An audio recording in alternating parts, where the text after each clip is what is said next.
Hello everyone, welcome to our YouTube channel where we share daily online tips and hacks. And today I'm going to teach you how to delete applications all at once. We will be deleting applications from our Google Play Store. So first things first is we go to our Google Play Store application. And once we are here, go to the icon on the upper right corner and click. Click the first option shown, which is the Manage Apps and Device. Then select Manage beside Overview.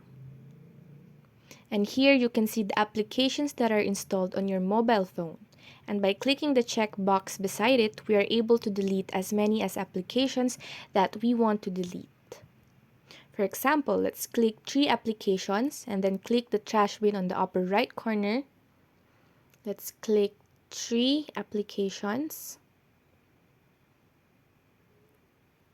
And then click the trash bin on the upper right corner and click Uninstall.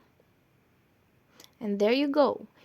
You can now delete multiple applications all at once. If you enjoyed our video, please like and subscribe.